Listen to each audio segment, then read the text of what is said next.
Hello, everybody. My name is Jim Farmer. I'm the Vice President of SEFCA, the Southeastern Film Critics Association. And why don't we go around the room and I'll introduce ourselves. Sure. I am Scott Phillips. I am the president of the Southeastern Film Critics Association.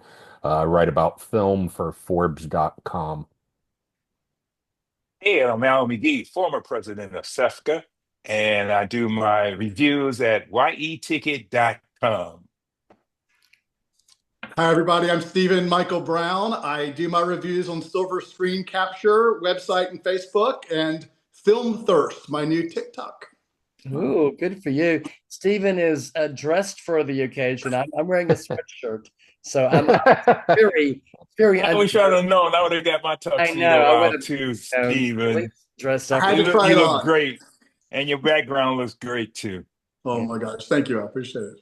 So anyway, it's Oscar season, and it's a season that we all love so much. And we're critics, so of course, we have opinions and predictions about who's going to win everything. So first up, I thought, why don't we just go around the room real quickly for like 5 minutes and just talk about this Oscar season because it's been at least in my opinion a bit unpredictable and fluctuating and a little bit of controversy here and there. But what are your thoughts on how this season has gone? And Okay, well, I like to start if that's yeah, okay. Absolutely. Yeah, well, first of all, when you look at the top 10 best feature films that were nominated, many people did not see these at the movie theaters. yeah, They did not go see these films. And that's the problem that I have with the public and also with these nominations. Now, again, is not based on how many people watch the films, but many people did not go see these films. And also, many of these films are not familiar with the public because the smaller movies did not have a lot of advertisement as the bigger ones. For example, Wicked, a lot of advertisement for that. And but look at the substance. Didn't have a lot of advertisement for it until now, and also now Conclave had a lot of advertisement. A lot of people knew about that, but a lot of people didn't go see it. And then the other film, The Complete Unknown, again, not a lot of advertising, so many people did not go see it. And then I just like to talk about the Best Actress. Well, here again, many moviegoers do not know these actresses unless they've seen the movie. Unfortunately, many of them didn't see the movies that these people are in, these young ladies are in, but they are familiar with only a couple of the films and only a couple of the acts. For example, Demi Moore, they are familiar with her, but from the past, for not for substance, what she's nominated for. Of course, Cynthia Erivo, she's known for Wicked, and many people saw that film. But for Carla Sofia Gascon and Amelia Perez, very unknown, very unknown. And then also one more category I'll talk about is Best Actor. Okay, we do know Adrian Brody. He is a winner, Academy Award winner. But how many people saw The Brutalist? How many people sat through that 3 hour movie? Now, Timothy Chalamet, they know him. They saw this film, and Coleman Domingo, well, they're familiar with him mostly from TV, but his film Sing Sing, which he's nominated for, many people didn't go see that either. But many people do know Ralph Fiennes, and he's in Conclave, but many people did not go see that. And Sebastian Stan, well, in The Apprentice, the movie The Apprentice, I enjoyed that film, and that guy was very good. But again, many people didn't see it because of their political views. yeah. And I'm just going to leave it there, let someone else come in and have their say about the Oscars this season. Well, I will jump in and say how chaotic I thought it was as a race. Those of us following the Oscars, we definitely started off thinking Sing Sing was maybe the favorite. It had been at festival season a year and a half ago and was coming on strong, and feels like it got sort of sidelined with an unusual release schedule. And Amelia Perez became celebrated globally as a major international film, only to sort of be reviled once it was on Netflix and the public started watching it, or at least maybe making fun of some parts of it that they hadn't even seen the whole movie. And then it sort of became Honora's turn, the Brutalist turn, and we maybe, as we're rounding out the final stretch this week, find that something like a Conclave could be closer to the top than we thought. So it's been definitely very chaotic, and I definitely think we've never had an actor race as close, or at least in modern history. And definitely, I think the actress candidates is always a fun race. And I think that could go one of three ways as well as we're getting close. So it's pretty interesting to watch the horse race, even though I will definitely agree, Al, that these are definitely some more obscure movies to the general public. But hopefully the awareness that we get during Oscar season will prompt some people to want to see some of these and maybe boost their box office a bit. Yeah, I hope so too. Go right ahead, Jim. No, you go ahead, Scott. All right. I it's interesting because I think this is the first year in recent memory for me that I feel like I can get every category down to two. And that's usually except for I'd say maybe best supporting actress. I feel fairly certain about that one. But when my friends ask me who will win, I find myself constantly with the word "or" on the tip of my tongue. Well, it's probably going to be so and so, or it could be this person. And so I think as Stephen was saying, that everybody's kind of had their moment in the sun. Everybody's kind of had their surge in the PR world. And then I also agree very much with Al's comment about some of the films not being seen. It's funny when my friends this year, almost more than any, when they ask me, so, what are the big Oscar films? And, I name them and they're like, I don't know that. And, Amelia Perez, oh, I haven't heard of that. And then I even say it's on Netflix. And they're like, wow, that's doubly bad that I've never heard of that.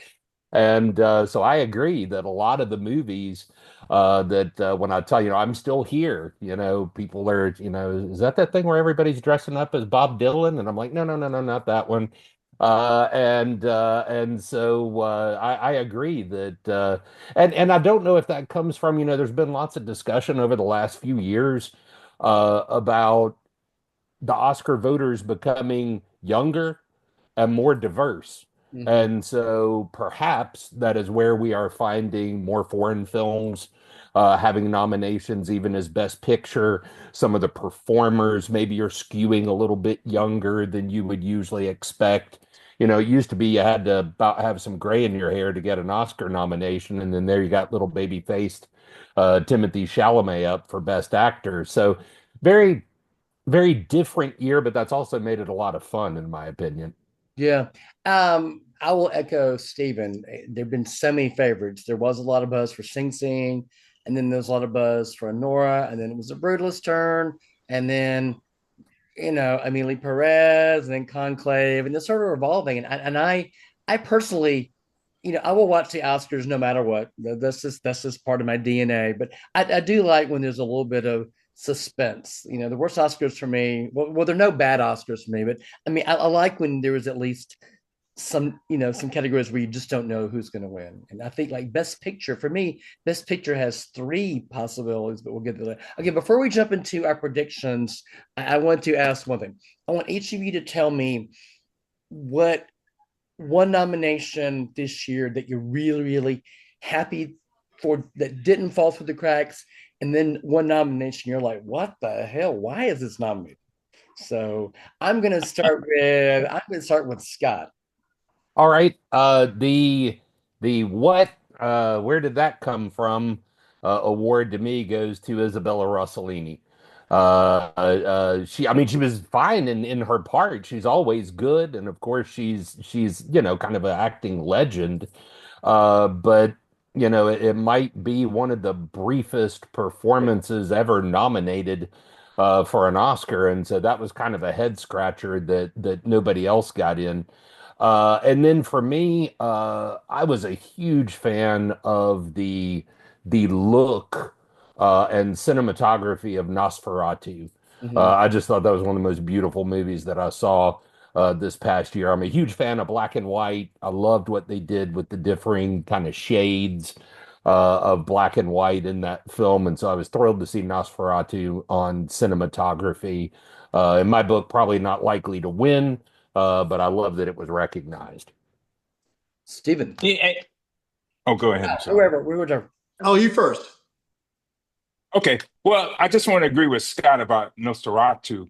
I thought that was a beautiful film, I was surprised to get nominated at all, and I thought it told the story straight out because I enjoyed the first Nosferatu. I saw it as a kid, and it really scared me. And this one, as an older man, it really satisfied me with the scare and things like that. I really enjoyed that. But the film that really surprised me to get nominated is the Brutalist. The reason for that is because this is a story I've seen before. This is a story, and for me, I've seen this story before, and it wasn't that uh, original, according to me. It wasn't that original for me. And then, but the film that got nominated that I picked uh, to be the number one movie was Nickel Boys. I was truly surprised that it got nominated for Best Picture. Now, but also for best actress. I just feel that the role that Demi Moore did in The Substance, I'm just surprised she got nominated, and she's been winning everything. Golden Globes, SAG. Man, I said, what? I said, are they giving this to her because she's been there? They feel they owe her something? And I'm just surprised. I mean, I thought the role she did was very good, but to me, it wasn't as great as Cynthia Erivo or even Mickey Madison. But that's just my opinion about that. And I said, why did she get nominated for The Substance? And then just one more for supporting. I truly agree with you, but Isabella Rossellini, she was barely on film, it didn't make an impact in the film whatsoever. So do they feel they owe her this, Yeah. or are they trying to make her feel good because she's been around for a long time? I don't know, but I just feel that. But Zoe Saldana for Emilia Perez, I'm really happy to see her nominated for this because over the years she's done a lot of great work. But in this one, to take up this role, it was bold. To take up this role, it was new, it was fresh, something I haven't seen myself in many years watching films. Stephen. I was just completely surprised when the Best Pictures got announced of I'm Still Here. At the time, I hadn't seen it yet. And I saw it, and Scott, I had the same feeling that it was that Bob Dylan movie that Todd Haynes did. And I was like, oh, Complete Unknown, I'm Still Here. I'm like, wait a second, they've already done the Bob Dylan. I was like, oh, a Brazil movie set in the 70s during dictatorship about a brave mother. I didn't even see that coming.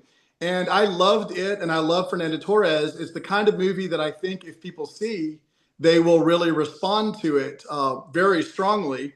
I've also really find the screenplay awards to be a lot of fun, and I think that the substance and I think the substance and September 5th are really interesting choices because they're spare in their dialogue, but probably exacting in their screenplay stage directions.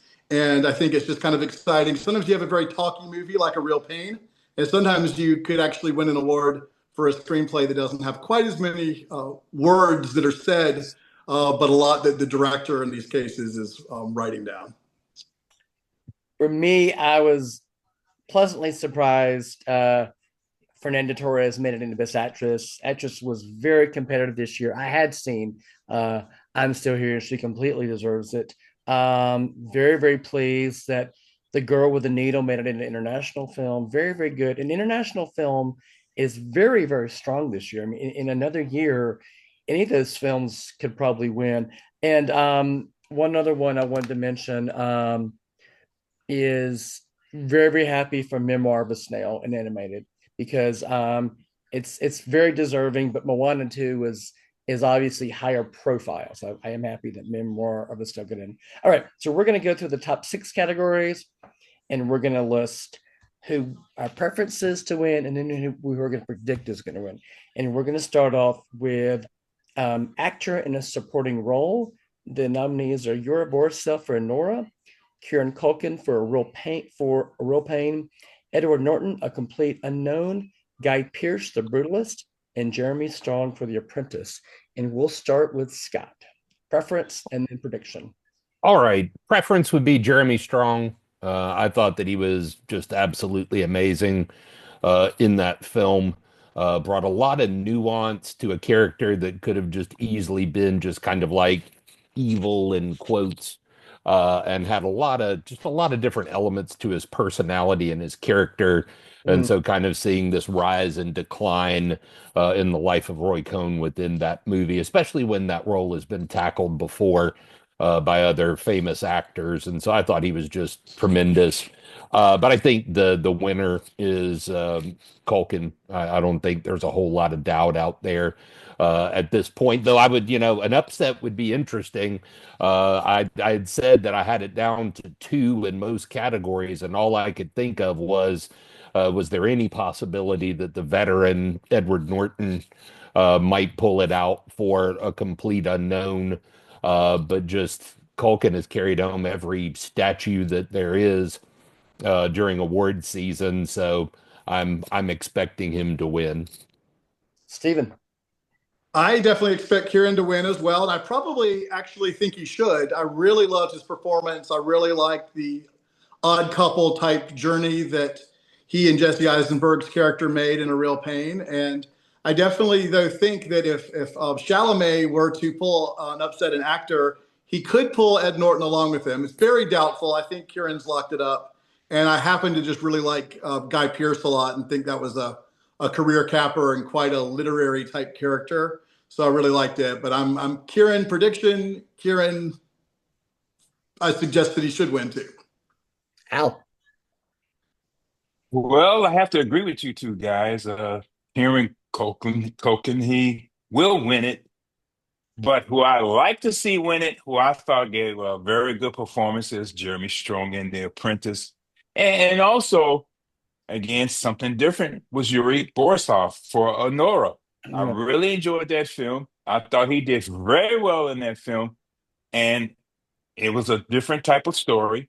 And I really enjoyed that. But again, I have to go with what's going to happen. Kieran Culkin.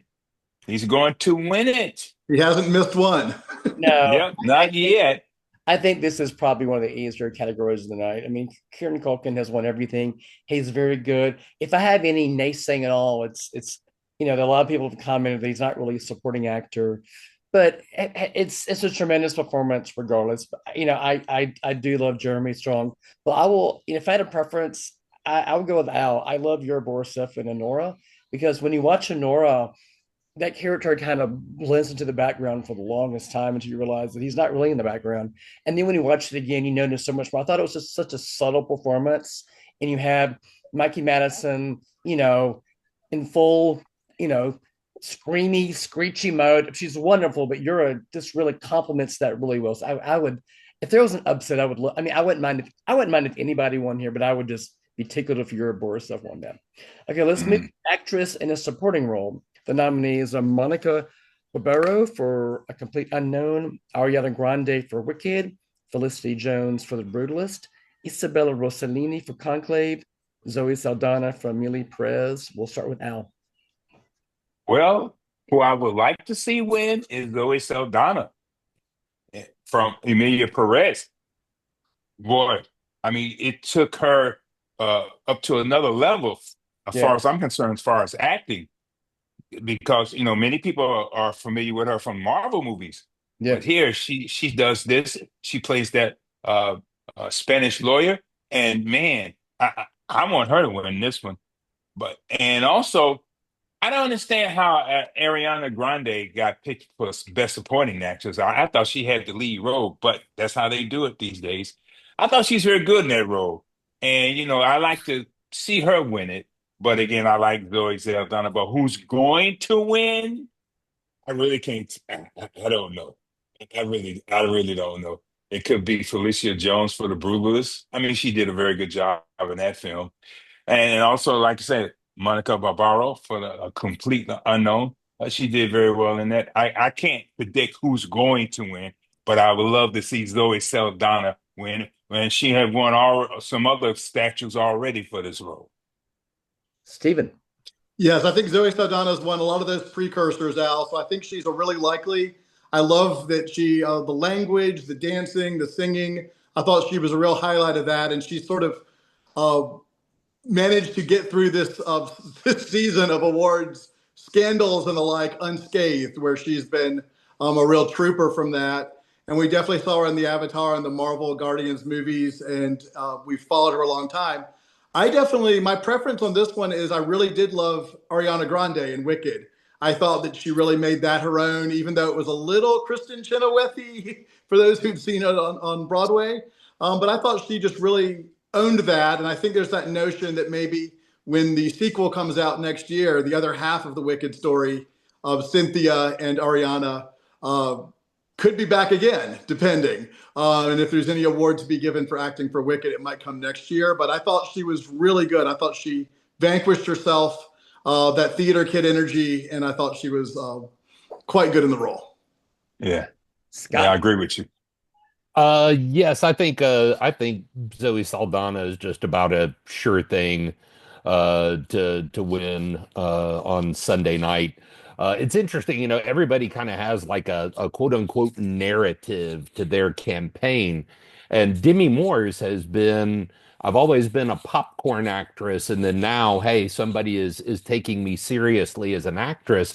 And I think you can really apply that to Zoe Saldana as well, as Al and Steven were just saying. She's part of the Marvel world, she's part of the Avatar world, she's been in a lot of huge box office films. And so to me, this was kind of like a coming out party for her too into the ranks of kind of more serious actors. And so I think she'll win. I would like to see her win. She would be my pick, my preference. I think, a close second would be Monica Barbaro. I thought that she was great as Joan Baez, really matched up with Timothy Chalamet, brought the energy to the performance pieces and the songs that they did. And so, but she's a youngster. She'll get another shot. I will echo everybody. Zoe will win. Zoe deserves to win. It's a phenomenal performance.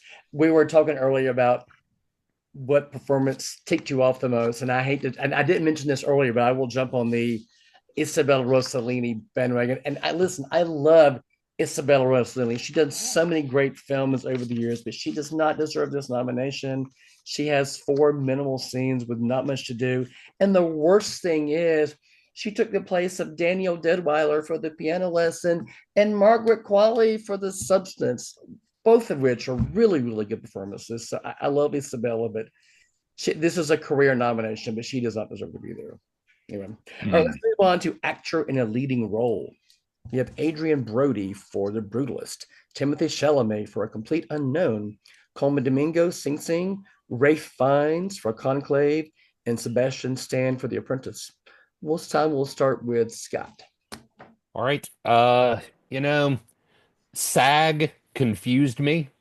I really felt like Adrian Brody had it in the bag, and it was just one of the most obvious awards of the night. And then now that Timothy Chalamet won the SAG Awards, and the acting branch is the biggest voting branch of the Oscars, you start to ask yourself, are they really going to reward the young guy?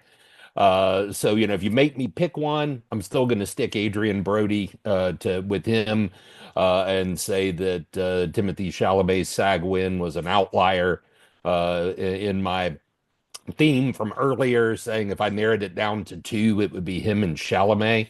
But my choice, my personal choice, is Coleman Domingo. That is who I would give it to.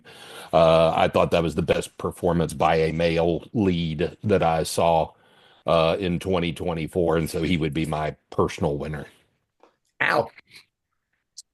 Well, I'm going to agree with you, Scott. My personal favorite, and I'd love to see Coleman Domingo win for Sing Sing. The reason for that is because here's a film. It's a different type of film, but it's based on truth. But he grabbed that film and really worked that film as an actor. Now he's a very good actor. I've seen him in many other things, and I would love to see him win this category. But we got 2 choices that might win. It's Timothy Chalamet and for a complete unknown, and also Adrian Brody. Now, I love Ralph Fiennes. I loved him in Conclave, but I enjoyed Timothy Chalamet much better, and I enjoyed Adrian Brody in this film, The Brutalist. But again, like I said, with The Brutalist, I've seen something like this before, and and I can see why he might win it. But again, my favorite to win is Coleman Domingo. Stephen. Yeah, I thought Coleman Domingo and Adrian Brody brought their very best of the way that they act. I thought they brought just seminal performances in their career, really career-topping performances on both cases. I do think, though, and this is a change of prediction from earlier in the week, I'm sort of now Team Chalamet. I think if you go by that classic notion that somebody playing a real person, and the notion that Adrian Brody was the youngest Best Actor, I think maybe since Mickey Rooney or some record there, and all of a sudden that Timothy could maybe be close to that. I definitely think he's sort of a young wonderkind. He's been nominated several times. And in this case, he threw himself into a completely different type of performance and really pulled it off. And even though I think I prefer Adrian and Coleman's performance, I definitely think Timothy's going to win. If my preference is Coleman Domingo. I thought he was just amazing in Sing Sing. I just that's such an underseen film, and I wish more people had seen it. But it's such a subtle performance, and what he did with that role was just amazing. In terms of my prediction, I don't know. This one's tough, and I will say that this is. I mean, I'm surprised that Ray Fiennes hasn't won anything for this because he's a veteran. He's been around for a while. Usually, the narrative he should have won 25 years ago. That usually is a factor. But when Ray Fiennes didn't win BAFTA, I kind of knew that it wasn't his year. So it is between Adrian Brody and Timothy Chalamet. I think both of them have momentum. I think Timothy Chalamet has a little bit more momentum, and also this might be a reward for the fact that he's also in Dune and Dune 2 and Wagga. He makes a lot of money for Hollywood, and A Complete Unknown has made a lot of money. And Adrian Brody's already won. So I don't know, but I still think it's really close. I wouldn't be surprised. I think it's kind of 50-50 right now. If I had to pick, I probably would lean toward Adrian Brody, but would not be surprised at Timothy Chalamet. All right, let's move to another very exciting category. We got actress in a leading role. Cynthia Erivo for Wicked, Carla Sofia Gascon for Amelia Perez, Mikey Madison for Honora, Demi Moore for The Substance, and Fernanda Torres for I'm Still Here. We'll start with Stephen. Sure. Well, I definitely am excited by all those performances, and I think Cynthia really captured hearts, and had that grand finale that was just soaring and wicked. Yeah. Definitely, our actress from Amelia Perez has made history by being, I guess, the first out trans actress to be nominated for Amelia Perez, and she sort of, unfortunately, in real life, sunk her chances a little bit with some offensive work on X on tweets. I definitely think Mikey Madison has really come on the scene after playing a couple parts where she got blowtorched in a few movies, Quentin Tarantino movies and the like, Scream movies. And I think she really, she is a Nora. So if that movie does well, she could come along for the ride. I definitely think the race is between Fernanda and Demi.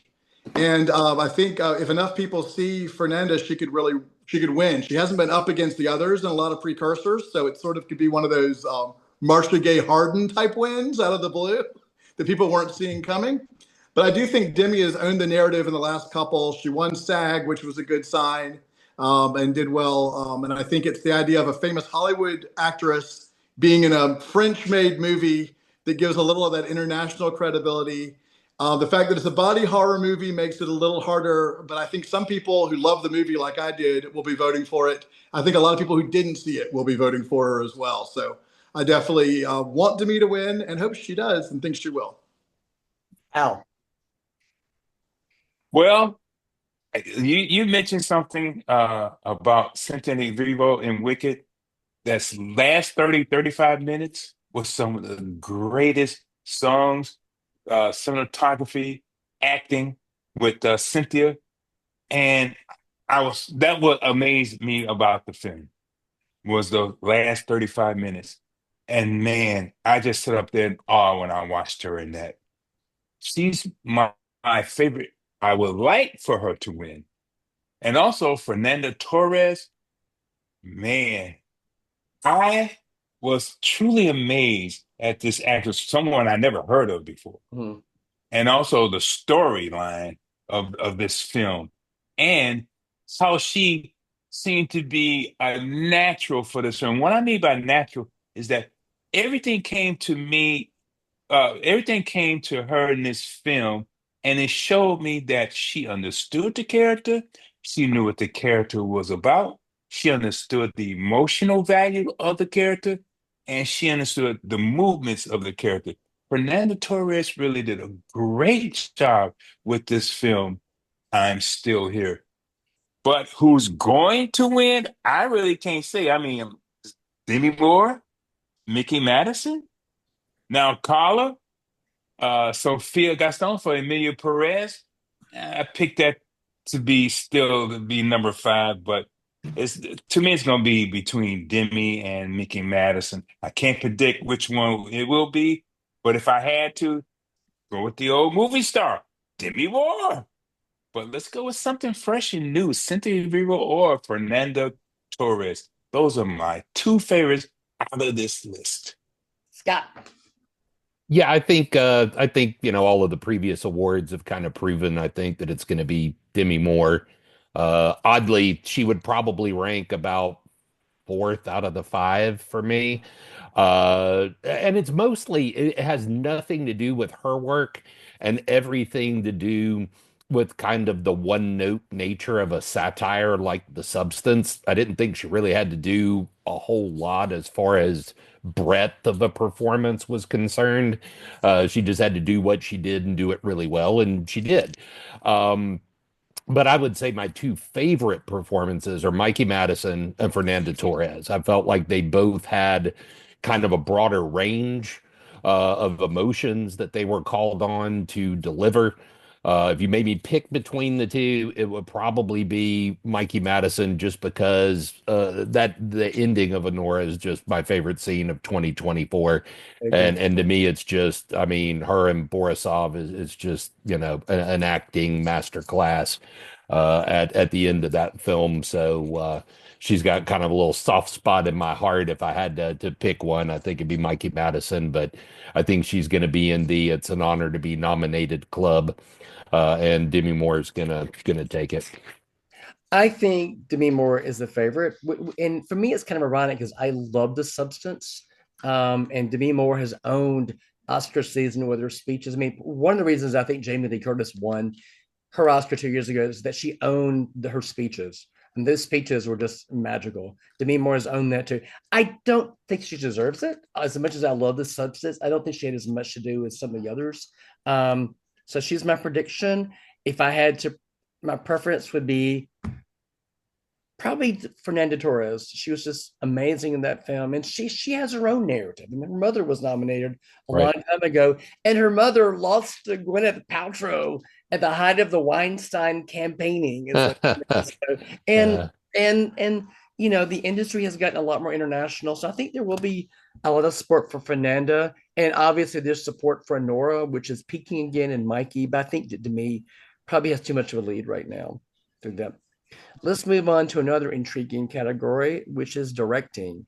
You have Sean Baker for Nora, Brady Corbet for The Brutalist, James Mangold for Complete Unknown, Jacques Audiard for Emilia Perez, and Coralie, I can't pronounce her last name, Forget for The Substance.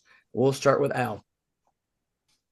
Well, this is one that I don't know, because the reason I say that is because the best film that excited me from a director is Jacques Audiard for Emilia Perez. I hope I Mhm. said his name right. But the way he did that film, and the way he shot that film, and the way he put it together with the actors, I thought he did a very good job with that. Again, like Brady Corbett for The Brewlist, I saw that before. But now Sean Baker or Nora, that was something new and fresh for me.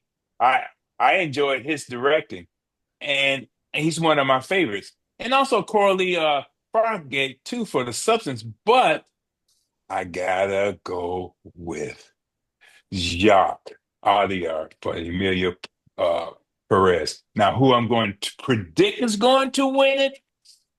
It's kind of hard for me, but I'm gonna go with Brady Corbett for The Brutalist. Scott. He's going to win it. Yeah, for the longest time, I had considered the possibility that Best Director and Best Picture would be a split. For so many years, it seemed like people kind of maybe voted backward and said it's Best Picture. Well, who made the Best Picture? Then that person wins Best Director. And so you have so many years where they go together. But when I was thinking about Brady Corbet, I just kept saying, but it's so Oscar-y. It's this big, long period epic. It just screams Oscar. And then he brought it in for like $15 million, and it's a period film. And I'm like, they are just going to celebrate this guy's accomplishment. Yeah. And then the strange thing that happened was Sean Baker won the Directors Guild of America award. And so at the point that he won the DGA, the PGA, Choice. the NBA, no, I'm just kidding. It made me say, maybe Sean Baker has got what it takes. When I saw Honora for the very first time, I said he's going to get the newcomer award, and the newcomer award is screenplay. And so I mean, if you look back, Quentin Tarantino, screenplay, Sofia Coppola, screenplay, Jordan Peele, screenplay. And so I said, Sean Baker's going to get a welcome to the club Oscar with the screenplay. And then the film just took off and just kept having legs. And so I'm going to go Sean Baker, and Sean Baker would be my pick. So they overlap. Stephen. So I think I'm actually reconvinced by Scott that the precursors definitely help a lot with understanding the Sean Baker phenomenon, and the fact that he's director, screenwriter, and editor on the film makes the chance for him either to win one or more or lose all three possible. But I think the PGA and the DGA and some of those wins make me think he is the favorite to predict. My actual favorite is Brady Corbet. I love movies like The Brutalist. I love the kind of Once Upon a Time in America, Paul Thomas Anderson, Godfather 2 type spectacle. The fact that he pulled that off on that budget was incredible. I just loved it from overture to intermission and epilogue. I was all in for that. Oddly enough, I'm kind of a contrarian on Honora. Honora is my least favorite of Sean Baker's movies. I've actually liked all of his movies more by a landslide. I thought that maybe the second or third act of Honora really, really drug for me, but it didn't. I seem to be alone on that. So definitely, I'll give him a career Oscar for this one out of my love for Tangerine, Florida Project, Red Rocket, and the rest. I don't think Sean Baker's going home empty-handed. I don't know what he's going to win, but I think he's going to win something. I think probably 2 or 3 weeks ago, I would have thought that Brady Corbet was a favorite for The Brutalist, and I had mixed feelings about The Brutalist. I thought the first hour and a half was just flawless, and then the intermission happened, and you come back, and for me, the film just kind of meandered and went some weird directions, didn't tap loose ends, and it just sort of left me dry the last hour and a half. And I think that it's a 3.5 hour movie that didn't really deserve to be a 3.5 hour movie. He didn't fulfill the first half of it. Having said that, it was very well directed. It was very well made. So I think there will be a lot of people who support him. But for me, I think Sean Baker has enough goodwill. Enough people like the film, and he does have a good body of work, and he does have the precursors. So I would say that Sean Baker is probably a slight favorite, but I would not be surprised if Brady Corbet did sneak out the Oscar. All right, let's move on to the final category, which is Best Picture. The candidates are Honora, The Brutalist, A Complete Unknown, Conclave, Dune Part 2, Amelia Perez, I'm Still Here, Nickel Boys, The Substance, and Wicked. We'll start with Scott. Preference and then prediction. Okay. Preference is Honora. Prediction is Honora. In my pairs, it's either this or this. For the longest time, I thought it's either Honora or The Brutalist. It's either a traditional kind of meat and potatoes Oscar epic kind of a movie, or it's Honora.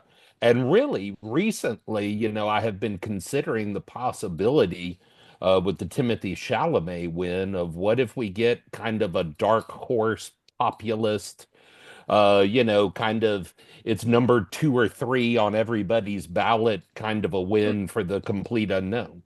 So I'll give you a trio of possibilities. I'd say the other 7 are out, but my choice would be Honora.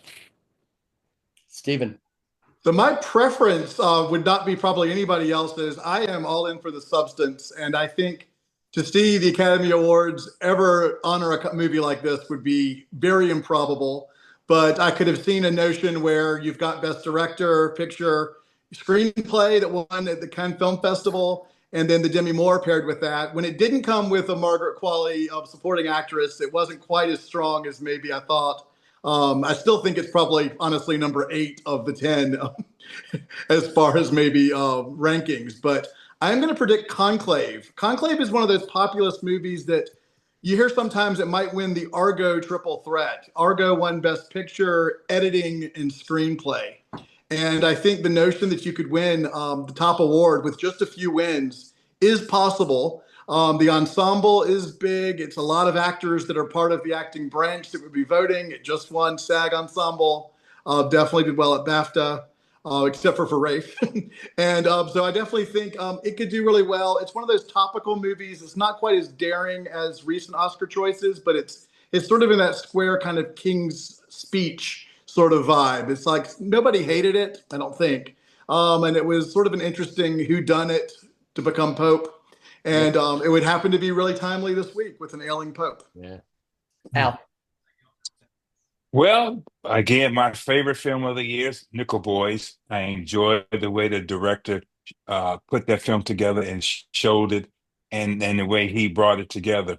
But what I feel would be the movie that will win it, and because it's very popular, is Conclave. Because right now, in real life, we have a sick pope right now, and I feel that many people, the voters, they picked this well before the pope got sick, but they picked this because they want to see something like this. Because again, as you pointed out, the actors in it, many great actors in this film. Also, the story, and also what went on behind the scenes when the actors had to finally do their parts. I feel that film went, but Nickel Boys and Complete Unknown, they're my 2 favorite films of the year because I'm a huge Bob Dylan fan.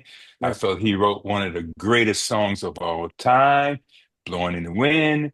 And I really like Timothy Chalamet in it, and I like the way they simplify that film about that part of his life. But again, my favorite of them all, Nickel Boys. All right. I think it's a 3-horse race. I think that it's either Honora, the Brutalist, because people who love Brutalist are very passionate about the Brutalist, and then Conclave. My choice, I think my favorite film of the year was Challengers, which was not nominated. And then between that, it was Wicked and The Substance. But Honora is right up there too. So of these, I would say Honora is my favorite. I think my prediction is probably going to be Conclave because it won BAFTA, it just won SAG. The Academy had voted before the news of the Pope came out this week, but I still think Conclave kind of fits that narrative of a film that no one hates. It's going to be high up on the list. A lot of people hate Honora. A lot of people hate The Substance. I think Conclave is this sort of a movie that it is, a lot of good actors will vote for. It's kind of mainstream. It did well at the box office. So my prediction is Conclave, but we'll see.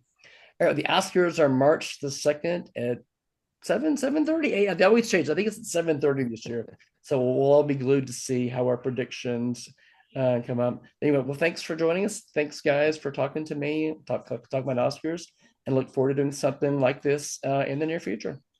Great. Yeah, I really enjoyed it, and I really enjoyed listening to everyone. Thank you very much. Thank you all. And I think, Jim, one thing that I would say is just for everybody to know, we did have a female colleague invited to join us. It wasn't going to be an all-male review. Next time. But maybe next time she'll be able to make it. Exactly. Mercy was scheduled to be here tonight. So, but correct.